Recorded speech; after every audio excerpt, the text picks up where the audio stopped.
Muy buenas noches, amables televidentes. Sean todos bienvenidos y bienvenida a su canal 12, Televisión con Clase. Mi nombre es José Mota y vamos a hablar de un tema interesantísimo que está relacionado estrechamente y con la historia de lo que estamos viviendo hoy en día, no obstante que surgió años anteriores y hoy por hoy está sufriendo mejoras. Adelante, Control Master.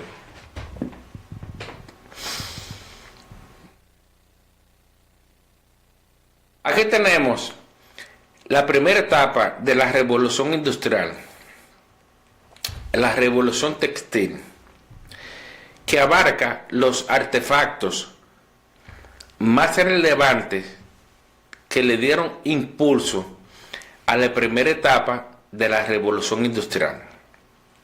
¿Qué es la revolución industrial? Es un evento económico y social que vino consigo a transformar la forma de pensar de la humanidad en su justa dimensión. ¿Por qué la forma de pensar? Porque una vez surgida la revolución industrial, que inició en Inglaterra, se trasladó a Estados Unidos y luego se trasladó a Europa. Trajo consigo una serie de cambios sociales y económicos, para bien y para mal. ¿Por qué para bien y para mal? Escuchen por qué. La textilería, el acero, transporte y comunicaciones, agricultura y alimentos. Y al final, ¿con qué nos dieron? Con la invención de la dinamita, inventada por Alfred Nobel en 1967. Entonces, todos estos avances significaron un beneficio para la humanidad, porque los reyes en ese entonces tenían el control absoluto de la población, tenían el control total de todo, y la población no tenía derecho a tomar decisiones. ¿Qué sucede en ese entonces? Inicia la revolución industrial y las personas comienzan a trabajar. Surge el proletariado. Las personas intercambian su fuerza de trabajo a cambio de paga. Suben la productividad, bajan los precios y las personas comienzan a percibir la revolución económica que trae consigo la revolución industrial. Y ahí nace el capitalismo. ¿Qué sucede? Las personas pasaron de esperanza de vida de 35 años a 50 años. Las personas comenzaron a tomar decisiones. La delincuencia se redujo en más de un 90%. ¿Por qué? Porque ahí surgió lo que fue el gas, el querosén y el alumbrado en las calles de Inglaterra. Y ahí trae consigo la iluminación de las calles. Y la población comienza a aumentar significativamente. Se duplica en más de 10 veces. Hasta ahí la revolución industrial va súper bien. Vámonos con la siguiente etapa, Walfa, por favor.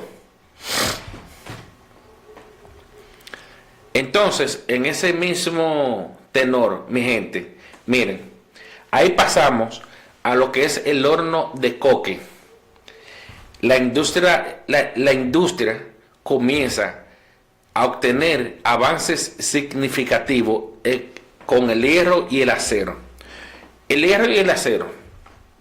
El acero fue inventado por el ingeniero de origen británico llamado Henry Bessemer. El señor Bessemer fue el que inventó el acero. Ya la industria comenzó a repotenciar la productividad a través del proceso del acero. El acero en sí tiene una resistencia menor, ya que para este ser más resistente tiene que sufrir una serie de procesos. Luego de la industria del acero y el hierro vienen las comunicaciones y el transporte. La telecomunicación, viene el telégrafo, que de ahí surge el teléfono, y surge el ferrocarril para uso de transporte y para uso de transporte de mercancía. Y ahí el transporte queda establecido.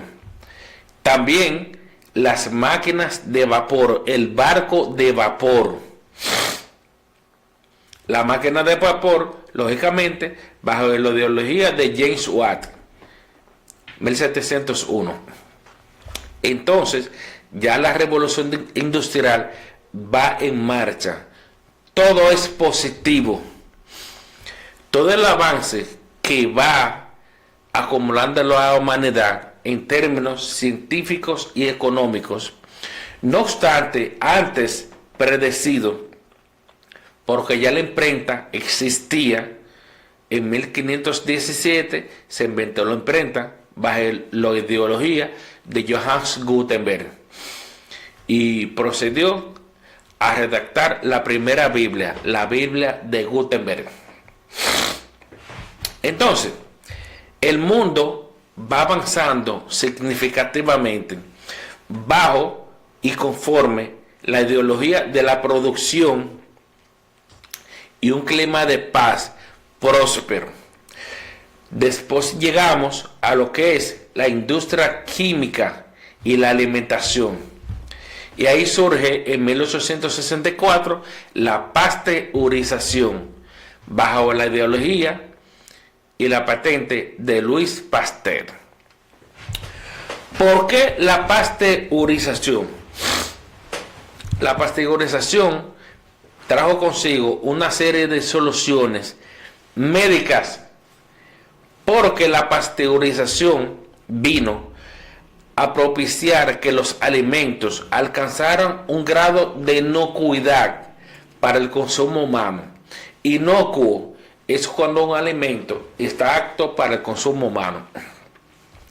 Entonces, al suceder esto, ya el proceso de pasteurización, vamos a explicarle en qué consiste. El proceso consiste en elevar rápidamente y bajar la temperatura a los alimentos para que en este proceso mueran los organismos patógenos para el humano. ¿Qué son los organismos patógenos? Lo que le hace daño al alimento y que nos provoca infección, enfermedad, como intoxicación o infección alimentaria. Se le eleva la temperatura al alimento a 1700 grados centígrados y se le baja rápidamente. Es un error pensar que cuando hervimos agua y cualquier alimento ya está sano. No es así, señores. Hay tres tipos de microorganismos patógenos. Las termofílicas, que se producen en temperatura alta. Las mesofilias, que se producen en temperatura ambiente. Y las psicrofílicas, que se producen en temperaturas bajas. El proceso de pasteurización elimina las tres bacterias y el alimento queda inocuo. Entonces, ya que estamos en la agricultura y alimentación, la agricultura en la revolución industrial sufrió grandes cambios para bien de la humanidad, porque surgió la segadora mecánica, que servía para sanear los campos, y la sembradora mecánica, que servía para sembrar a gran escala y propiciar que los sembradíos sean más productivos, fruto de la eficiencia en el sembrado a gran escala. Hasta ahí vamos bien. Cuando llegamos al final de la revolución industrial, hay una parte que es la minería, que necesita reformas y transformaciones para mejorar. Lamentablemente surgió la dinamita. ¿Cómo surge la dinamita? Alfred Nobel, su padre gastó una fortuna propiciando que la paz reinara en todo el mundo. Su hermano estaba fabricando un explosivo, y el explosivo que él fabricó era con un aditivo inestable, y la explosión provocó que él muriera. Él, indignado por la pérdida de su hermano, trató de perfeccionar la dinamita y la fabricó con un plástico estable, y la explosión fueron estables, y la dinamita en el momento propició que la minería sufriera y experimentara un desarrollo significativo, porque la minería a través de la dinamita podía realizar explosiones y la productividad aumentar. En el más sentido de la palabra, se le dio uso a la dinamita, y ahí surgieron las grandes guerras a partir de la dinamita. Las guerras siempre existieron, no obstante eran libradas con palos, piedras y acero, espadas. No obstante, la dinamita ha provocado que las guerras mueran millones de personas. Alfred Nobel era un abanderado de la paz, y en honor a él, los premios Nobel de la Paz se le atribuyeron, porque él era un abanderado de la paz. No obstante, fue un error. A título personal, este servidor lo dice. Porque una persona que sea abanderada de la paz no puede otorgársele un premio en honor a esa persona que haya creado un artefacto tan nocivo y tan lesivo para la humanidad como la dinamita. En 1864, ya en 1914, estalló la Primera Guerra Mundial, que fue una guerra funesta.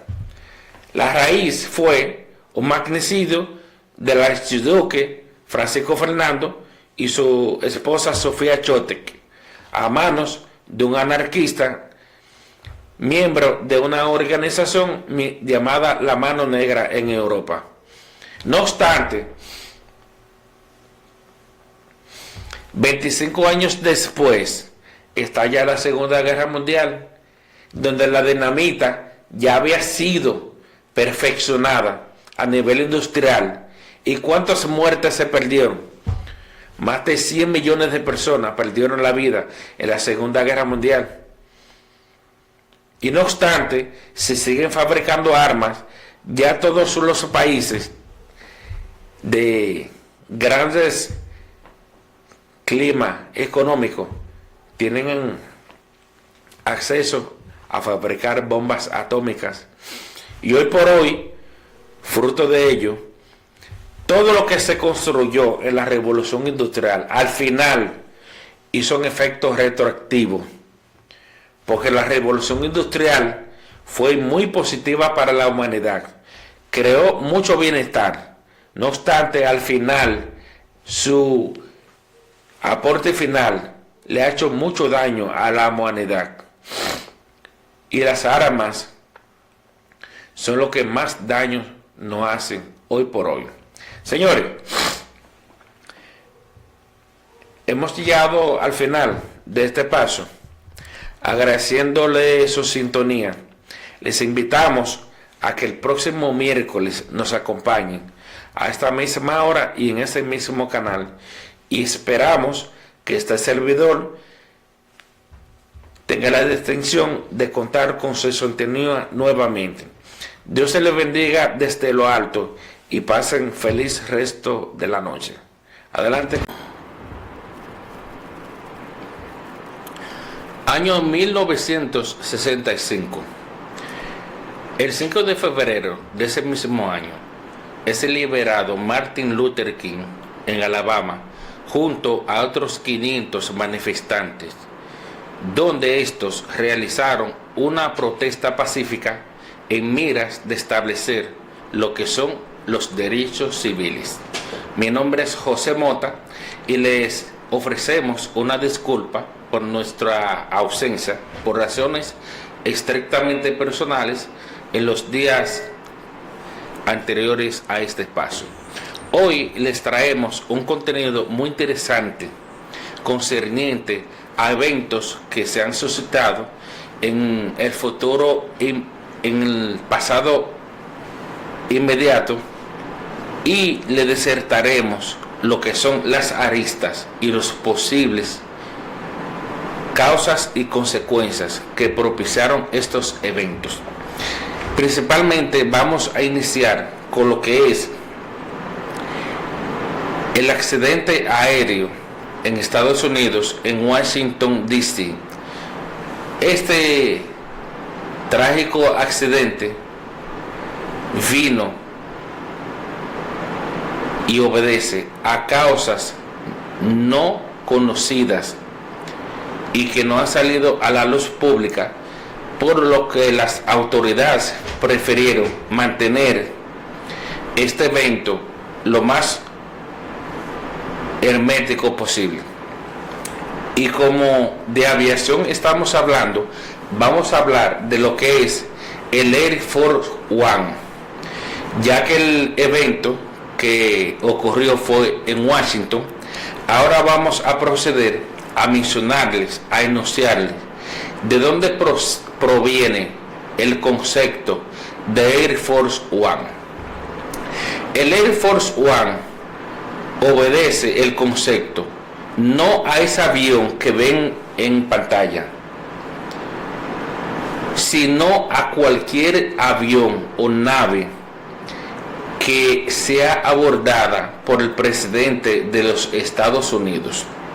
Emblemáticamente a esta nave se le denomina el Air Force One porque es la nave que mayormente transporta al presidente de los Estados Unidos. No obstante, ¿de dónde proviene este concepto?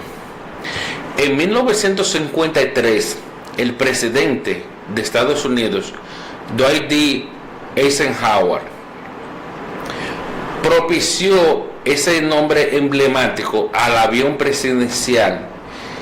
No obstante, los presidentes de años anteriores no tuvieron el privilegio y la distinción de abordar el Air Force One.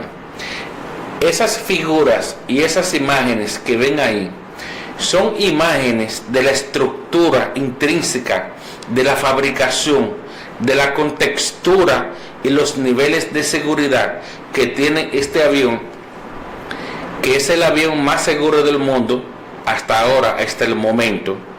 Tiene una proyección y una capacidad de 6 meses de vuelo. Es mucho decir que una nave cuente con la capacidad de permanecer 6 meses en el aire, no obstante, lógicamente, reabasteciéndolo. Este avión ha sido abordado por 15 presidentes diferentes, lo cual los vamos a enunciar. El primero fue Dwight D. Eisenhower en 1953. Porque ese avión tiene un emblema azul. Ese emblema azul se lo aplicó el segundo presidente que lo abordó el presidente John F. Kennedy, luego lo abordó Lyndon B. Johnson, que fue que sustituyó a John F. Kennedy tras su magnicidio. Otros presidentes que lo abordaron fueron Richard Nixon, Jimmy Carter, Gerald Ford, Ronald Reagan, George H.W. Bush padre, Bill Clinton, Barack Obama, Donald Trump, Joe Biden y Donald Trump nuevamente. Esos son los presidentes que han contado con la distinción de abordar el Air Force One. Ese es el presidente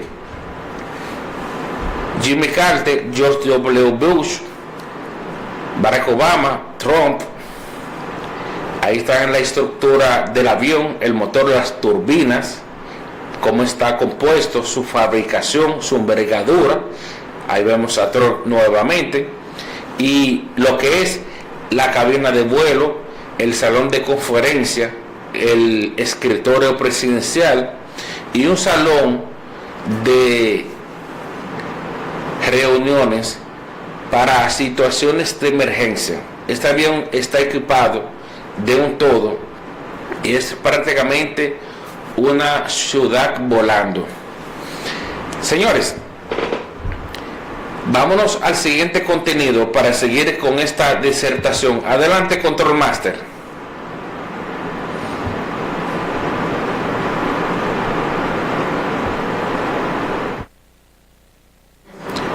Señores, recientemente hubo un evento suscitado porque hubo una escasez momentánea, entre comillas, de gas propano, fruto de un retraso de un buque que transporta el gas licuado de petróleo hacia República Dominicana.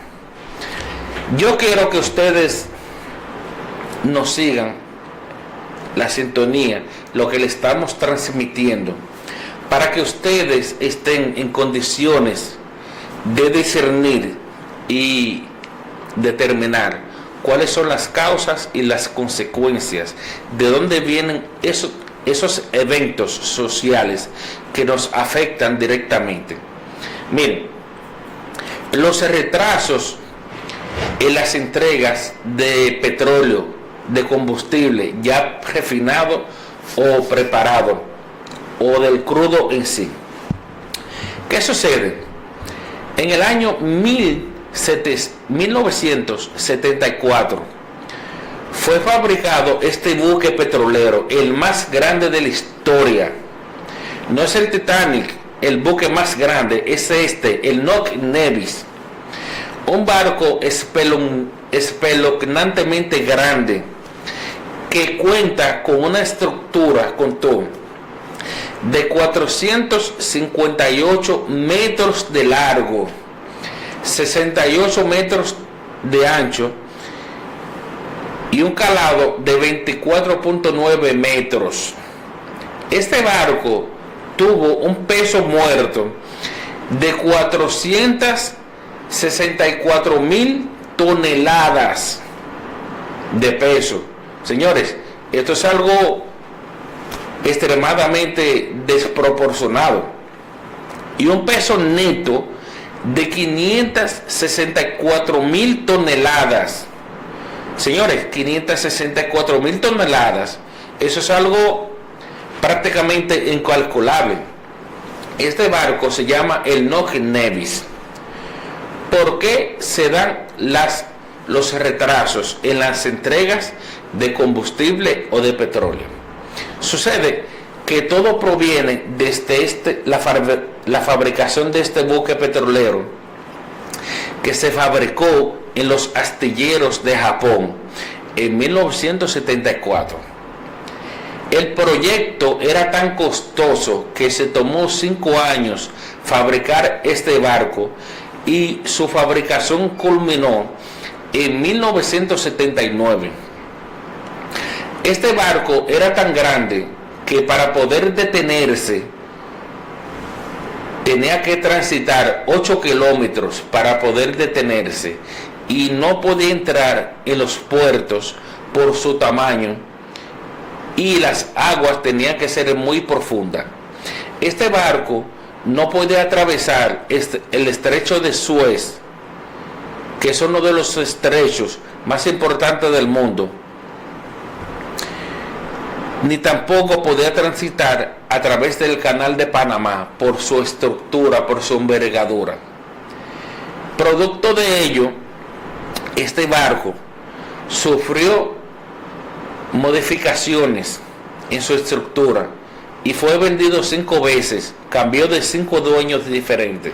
Lamentablemente, este barco sufrió un hundimiento en el estrecho de Hormuz, un estrecho de aguas poco profundas, por un proyectil que le disparó un avión iraquí en la guerra de Irán e Irak. Fue reparada nuevamente en los astilleros de Japón y pasó a otro dueño. Cambió de nombre 5 veces también. Era tan grande que nadie lo quería prácticamente. Finalmente fue utilizado como depósito de petróleo de lo grande. 4 millones de barriles de petróleo albergaba ese buque de lo grande que era.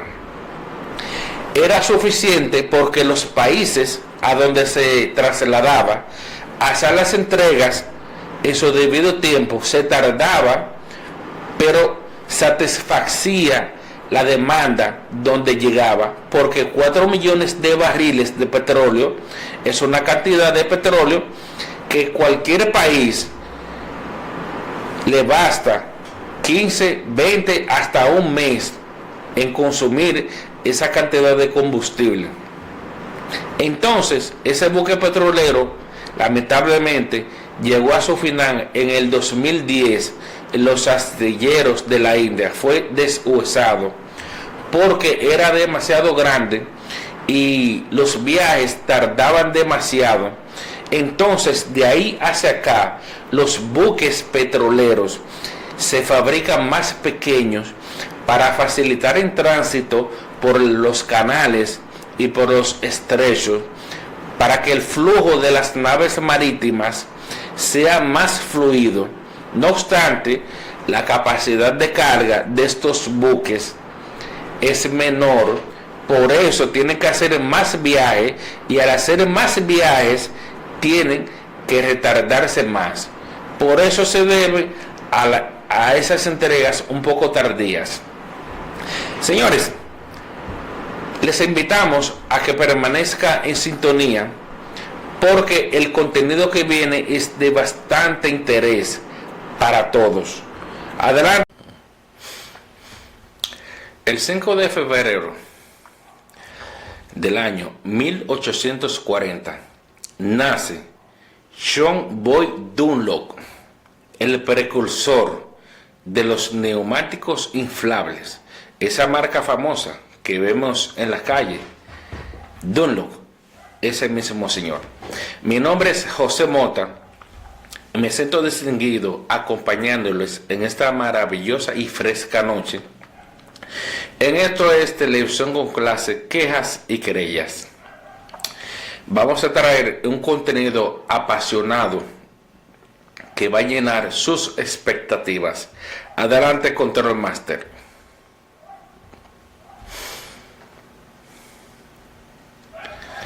Ahí tenemos el Yamato. ¿Qué es el Yamato? El Yamato es el buque insignia que representó a la Armada Imperial japonesa en la Segunda Guerra Mundial. ¿Por qué hacemos alusión de este buque? Porque este buque engloba una historia fascinante y a la vez llamativa. Este fue el buque de guerra más grande de la Segunda Guerra Mundial y el más temido en las aguas del Pacífico.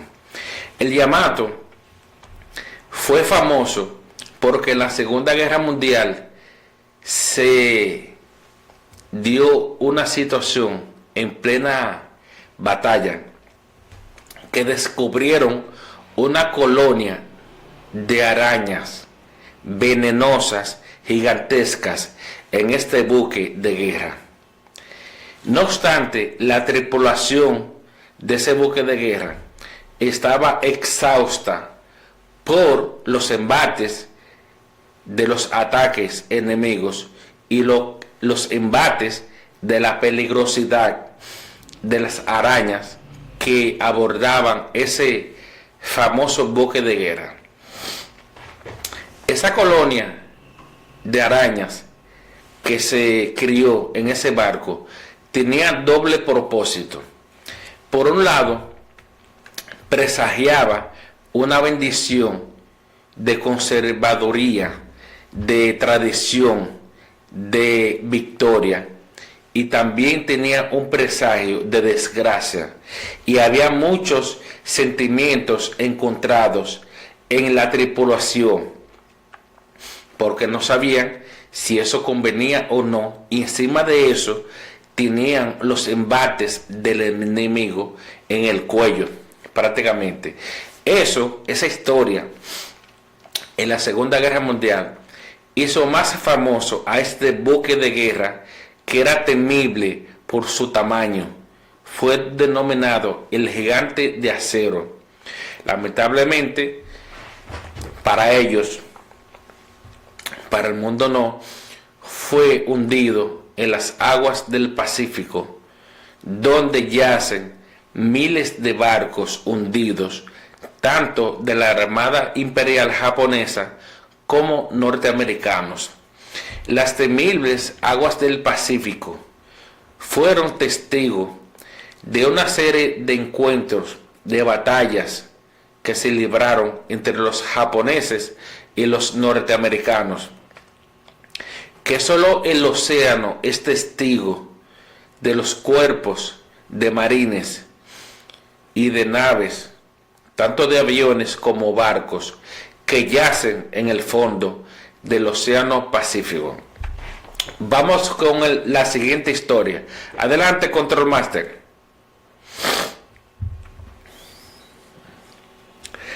Ahí tenemos el USS Iowa, uno de los buques insignia, un buque de la clase Iowa de Estados Unidos. ¿Por qué fue famoso este buque de guerra?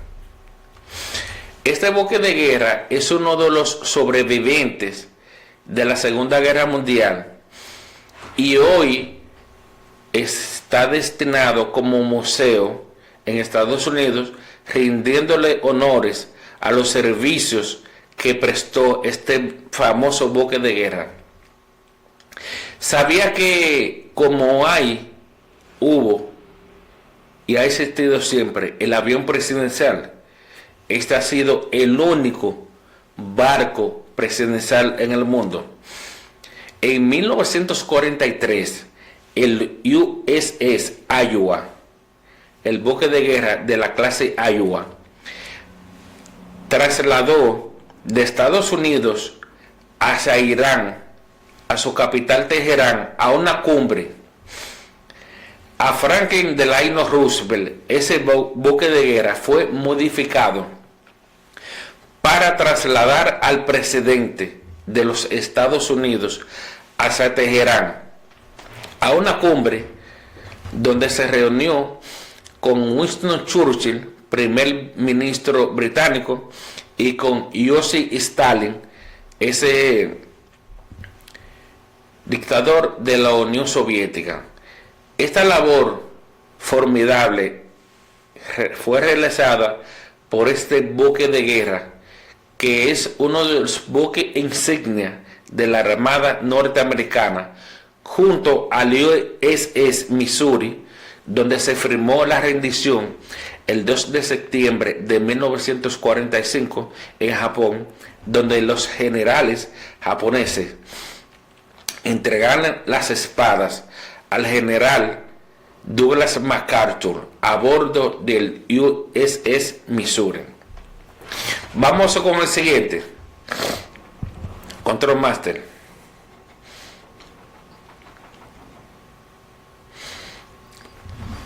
Aquí tenemos el Indianápolis. El Indianápolis fue un buque de guerra norteamericano que prestó servicio a la Armada norteamericana, y su fama viene dada por el servicio que prestó, porque fue el barco que trasladó las bombas atómicas a Japón. La Little Boy y la Fatman, una lanzada en Nagasaki y otra en Hiroshima. Este buque trasladó las bombas atómicas hacia las cercanías de Japón, desde donde fueron lanzadas a través de un avión. Esa historia, esa labor hizo a este buque famoso, porque el lanzamiento de las dos bombas atómicas propiciaron lo que fuera la finalización de la Segunda Guerra Mundial en el Pacífico por la vía no convencional, diferente a Europa. En Europa hay tantas historias de la Segunda Guerra Mundial porque en ese continente la guerra se precipitó por la vía convencional. El 7 de mayo en Reims, Francia, de 1945, y el 8 de mayo en el cuartel general de la Unión Soviética en Karlsruhe, el comandante Keitel Wilhelm y los comandantes de la Unión Soviética firmaron la capitulación. No obstante, este buque fue el responsable de trasladar los dos y únicos artefactos nucleares lanzados en una guerra convencional, y lo hizo Estados Unidos. Vamos con la siguiente historia, Walfa.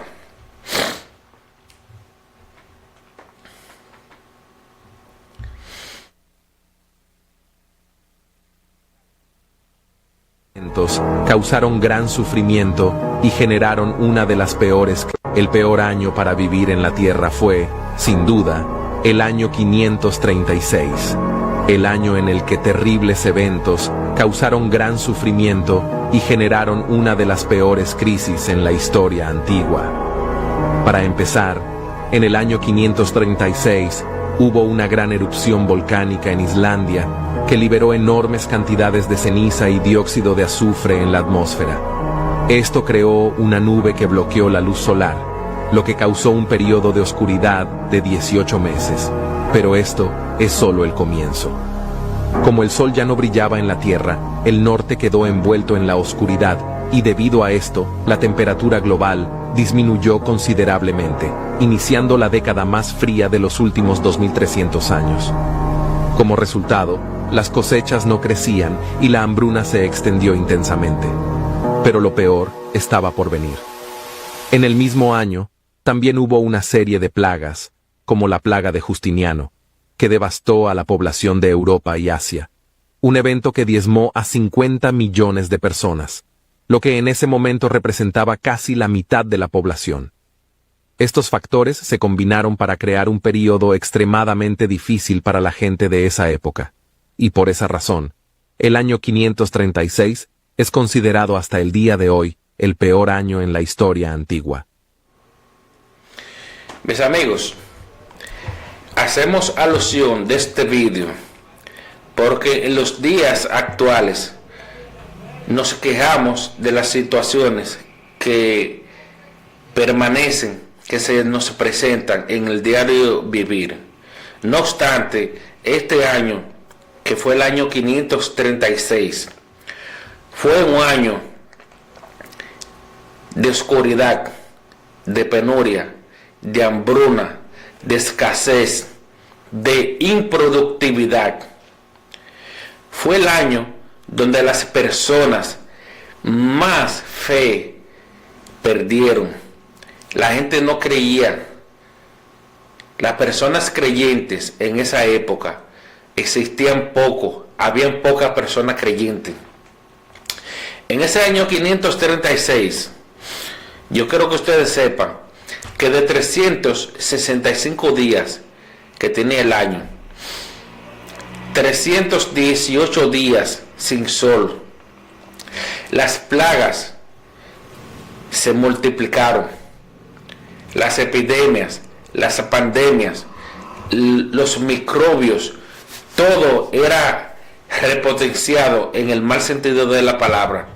Este año marcó un hito, como el año que quedó establecida la hecatombe. Una hecatombe es un sacrificio numeroso de personas que perdieron la vida. Hasta ese entonces se proyecta que fueron 50 millones de personas que murieron. No obstante, fue un número rudimentario porque no había métodos de identificación dactiloscópicas. Los problemas sanitarios, todo era desorganizado. El aseo de las casas era totalmente diferente al de hoy. Se aseaban con agua reutilizada. Los baños, las personas, señores, en ese tiempo, las personas no se aseaban. En las familias, el agua se reutilizaba de mayor a menor. Los mayores se bañaban adelante. Los de menor edad se bañaban, se aseaban con el agua que utilizaban los mayores. Y así sucesivamente se fue repotenciando los niveles de infección.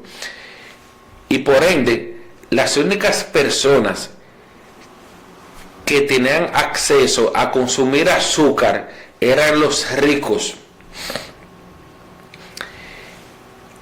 Los niveles de insalubridad, la gente se alimentaba con poca higiene, la vestimenta, los baños en la edad antigua eran diferentes a los de ahora. Los desechos del cuerpo se lanzaban por las ventanas, no habían tuberías de drenaje pluvial, no habían séptico.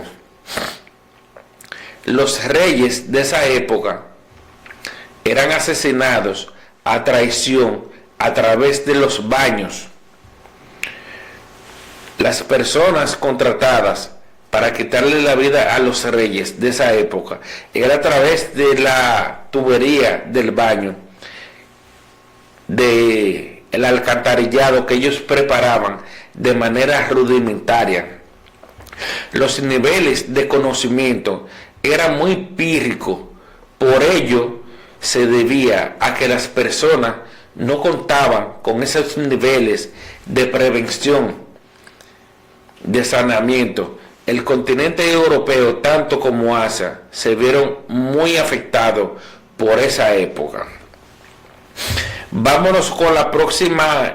Nos vamos a una pausa, Wafa. Sí. Vámonos a una pausa y retornamos en breves. No sin antes invitarles a que permanezcan en sintonía con Teleeste, su canal 12. Yo soy José Mota y el resto de esta maravillosa hora les vamos a mostrar información de interés. Adelante, Control Master.